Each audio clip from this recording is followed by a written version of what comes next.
Ok, buenas a todos, estimados estudiantes. Vamos a iniciar esta serie de videos en la cual reforzamos los temas contenidos en el curso de Mecánica Clásica según el sílabo. En esta vez corresponde la semana 5 con este tema de fuerzas y diagrama de cuerpo libre. Este es el logro de la sesión. Vamos a recordar brevemente, al finalizar la sesión, el estudiante elabora un diagrama de cuerpo libre y aplica la primera condición del equilibrio en diversos problemas. Esta es nuestra agenda. Vamos a ver fuerzas, su definición, los tipos, tercera ley de Newton, el DCL, diagrama de cuerpo libre, primera condición del equilibrio, y luego pasamos a los ejercicios. Ok, recordamos rápidamente que es fuerza, básicamente es una magnitud vectorial en la cual mide la interacción entre dos o más cuerpos. La unidad en el sistema internacional lo vamos a encontrar en Newton. Y recordarles un detalle, que un newton, vamos a escribir por acá, un newton equivale a un kilogramo, metro por segundo al cuadrado. Es la unidad de fuerza en el sistema internacional. ¿Ok? Entonces pensamos en fuerza como la medida de interacción, ¿no? Aquí en la figura esta persona está empujando, entonces, está interaccionando con este objeto. Claro que no solamente puede haber una determinada fuerza. Podemos tener actuando sobre el objeto varias fuerzas, ¿no? Por ejemplo, por acá F2 y así, ¿no? Varias otras fuerzas. Por aquí F3, se me ocurre por acá otra fuerza, F4 y así, ¿no? Siendo que son magnitudes vectoriales, nosotros podemos calcular la llamada fuerza neta o fuerza resultante simplemente sumando esos vectores, ¿no? Es decir, F1 más F2 más y así todas las fuerzas que aparecen. A esto le vamos a denotar como la sumatoria de fuerza o fuerza resultante. Tenemos algunos tipos de fuerza que vamos a ir viendo poco a poco. Entonces, las fuerzas más conocidas por acá, en primer lugar tenemos la llamada fuerza de fricción o fuerza aquí de rozamiento, que lo vamos a entender como una fuerza que se opone al deslizamiento o al posible deslizamiento. Esta fuerza la vamos a dibujar paralelo aquí a la superficie y siempre opuesta, ¿no?, a ese deslizamiento o posible deslizamiento. Esta fuerza de fricción lo vamos a calcular como el producto de mu, que es un coeficiente de rozamiento, veces la reacción normal. Ya la normal vamos a hablar de aquí a poco. ¿Ok? Entonces ahí tengo la fuerza de fricción. La siguiente fuerza que vamos a comentar es la fuerza de tensión. Esta aparece en cuerdas, hilos, alambres. Cuando son densados, simplemente hacemos un corte imaginario y para dibujarla a lo largo de esta cuerda saliente del cuerpo que estamos analizando. A eso le llamamos la fuerza de tensión. Siguiente fuerza es la fuerza de reacción normal. Entonces por acá es una fuerza que va a actuar sobre el cuerpo de forma perpendicular a la superficie. Entonces actúa sobre el cuerpo de forma perpendicular a la superficie. Reacción normal, que es la misma que aparece aquí en la fuerza de fricción para calcularla. Y por último tenemos el peso. El peso es una fuerza aquí, interacción entre un cuerpo en la superficie terrestre con masa y la Tierra. Por lo tanto, la magnitud del peso lo vamos a calcular haciendo el producto de la masa del cuerpo veces la aceleración de la gravedad. Y pues la gravedad hay que considerar 9,81 metros por segundo al cuadrado. Entonces el peso lo vamos a dibujar aquí como una fuerza vertical hacia abajo, haciendo el producto masa por la gravedad. ¿Ok? Entonces, no solamente existen estas fuerzas, existen muchas otras fuerzas. Estamos haciendo aquí un repaso de lo que ya ustedes vieron en su clase teórica. Seguimos. Aquí aparece la tercera ley de Newton. La tercera ley de Newton básicamente es el principio de acción y reacción. Esto me dice que a toda fuerza de acción le corresponde una de reacción con la misma intensidad, pero en sentidos contrarios, tal como aparece aquí en la figurita. Esta persona haciendo una fuerza de acción en la pared reacciona con una fuerza con la misma intensidad, pero sentidos contrarios. ¿Ok? Algunas características aquí de la fuerza, acción y reacción, bueno, son de la misma magnitud, pero sentidos contrarios, como le estaba comentando, misma magnitud, pero sentidos contrarios. Misma magnitud significa que si la acción fuera 10 newton, la reacción también sería 10 newton, pero en sentido contrario. Estas fuerzas actúan en cuerpos diferentes. La fuerza de acción actúa en la pared, mientras que la fuerza de reacción actúa en la persona. Actúan en cuerpos distintos. No se anulan entre sí, ya que actúan en cuerpos distintos. No tenemos que la resultante de la fuerza acción-reacción me da cero. Y esta es fuerza, acción y reacción. Puede ser de contacto o a distancia, ¿no? En este caso yo tengo fuerza, acción, reacción, siendo que hay un contacto. A distancia pensamos, por ejemplo, en la interacción entre dos cargas eléctricas o dos masas puntuales. Entonces ahí tenemos tercera ley de Newton. Ok, ¿qué más? Una vez que ya conocemos los tipos de fuerza, lo que sigue es el famoso diagrama de cuerpo libre.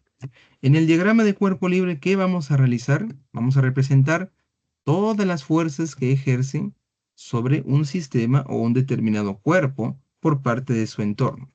Si yo tengo, por ejemplo, esta caja que vamos a analizar, esta caja está siendo sujeta por una cuerda jalada por esta persona sobre esta superficie horizontal rugosa. Entonces, ¿qué es hacer el diagrama de cuerpo libre en este cuerpo, en esta caja? Pues simplemente es dibujar todas las fuerzas que actúan sobre esta caja. Entonces, básicamente aislamos el cuerpo y hacemos el dibujo de todas las fuerzas que actúan sobre este cuerpo. Entonces, primero, pues la Tierra lo atrae. Esa fuerza es llamada peso. Hay que recordar que es el producto de la masa por la gravedad. Ahí tenemos el peso. Otra fuerza es la fuerza de reacción normal, perpendicular a la superficie y actúa sobre el cuerpo. La siguiente es la tensión. Hacemos un corte imaginario y la tensión la dibujamos a lo largo de la cuerda saliente del cuerpo. Recuerda que la caja es nuestro cuerpo que estamos analizando. Ok. Y por último tenemos la fricción, siendo que esta superficie es rugosa, caracterizado por el coeficiente de rozamiento. Entonces la fricción, no te olvides, es el producto de mu por la reacción normal. Ok, entonces ahí hemos hecho el diagrama de cuerpo libre. Una vez que tenemos el diagrama de cuerpo libre, el paso que sigue es aplicar las condiciones de equilibrio. Aquí vamos a ver la primera condición del equilibrio. Entonces pasamos por acá. ¿Qué nos dice esta primera condición de equilibrio? Si yo tengo un cuerpo en el cual está actuando varias fuerzas, ¿no? Por ejemplo, aquí en este cuerpo circular, pues tenemos actuando una fuerza F1, F2 y así, varias fuerzas, ¿no? Hasta Fn. ¿Y qué pasaría si yo sumo esas fuerzas? O sea, sumamos, ¿no? Siendo que son vectores, F1 más F2 más así, hasta Fn. A eso le vamos a llamar sumatoria de fuerzas y ese resultante resulta pues cero. Entonces significa que el cuerpo se encuentra en equilibrio.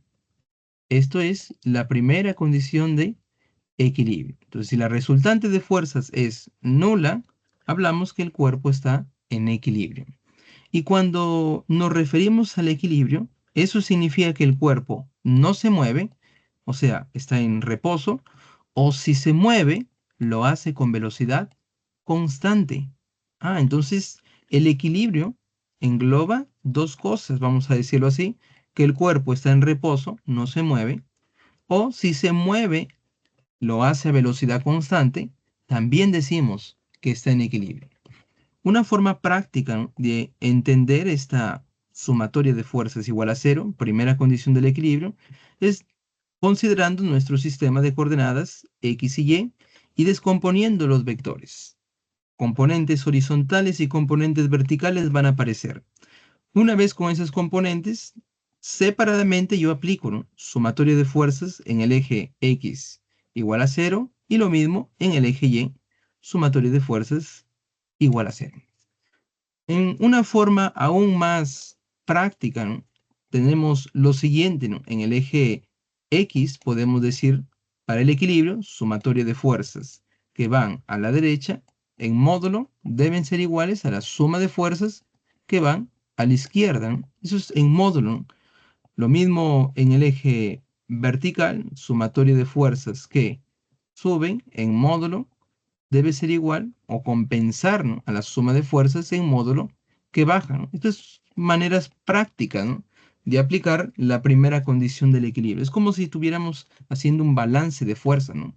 Imagínate que este es nuestro cuerpo de masa M y aquí tenemos algunas fuerzas, ¿no? Por ejemplo, 10 newton, por acá 5 newton horizontales, ¿no? Y por acá yo tendría, vamos a pensar, 8 newton y aquí aparece una fuerza desconocida. Vamos a llamarle simplemente F. Entonces, si este cuerpo está en equilibrio, o sea, su resultante de todas las fuerzas es nula, se cumple la primera condición del equilibrio, entonces pues vamos a aplicar aquí la primera condición de forma práctica. Voy a cambiar aquí el color y decimos, siendo que son fuerzas horizontales, sumatoria de fuerzas, ¿no?, que se van a la derecha en módulo, deben ser iguales a la suma de fuerzas que va a la izquierda en módulo. Entonces sumamos las fuerzas que se van a la derecha, ¿no? Aquí en la gráfica 10 y 5 van a la derecha. Entonces sumo 10 más 5. Y esto es igual a la suma de fuerzas que va a la izquierda, ¿no? Aquí tenemos a 8 y a F, que es la fuerza desconocida. Sumamos 8 más F. Y aquí lo que sigue es resolver la ecuación para F.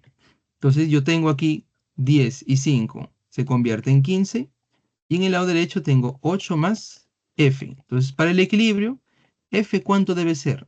8 pasa a restar y se convierte en 7 newton. Por lo tanto, yo tengo aquí el valor de la fuerza. Otra manera de verlo, ¿no? Entonces es haciendo el balance justamente. Me doy cuenta que 10 y 5 van a la derecha, en total son 15 newton. Entonces para el equilibrio, si 15 newton van a la derecha, 15 newton deben ir a la izquierda. Ya tengo 8. ¿Cuánto falta para 15? Ahí están, 7 newton. Y ya tenemos la aplicación práctica de la primera condición del equilibrio.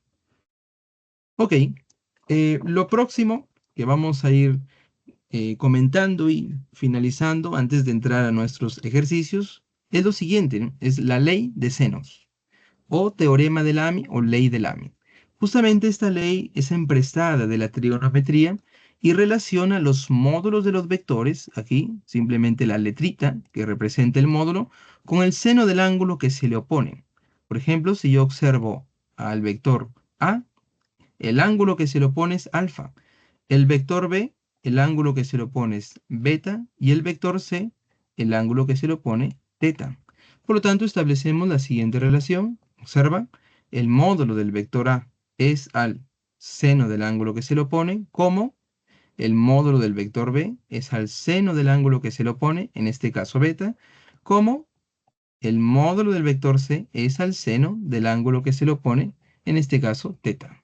Y yo tengo aquí la aplicación de la ley de senos o teorema de Lamy. Otra forma de verlo, ¿no?, en la trigonometría, pues teniendo ese triangulito, ¿no?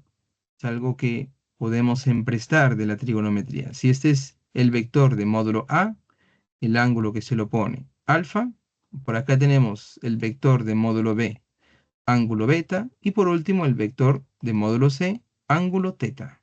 Entonces, otra vez en este triángulo podemos establecer ley de seno siguiendo, ¿no?, que el módulo del vector A es al seno del ángulo que se le opone, en este caso alfa, como el módulo de B es al seno de beta, y por último, como el módulo de C es al seno de teta. Y la ecuación aquí, ley de senos, se cumple lo mismo. Ok, entonces hasta aquí hemos llegado con esta revisión rápida de la teoría y lo que sigue son nuestros problemitas.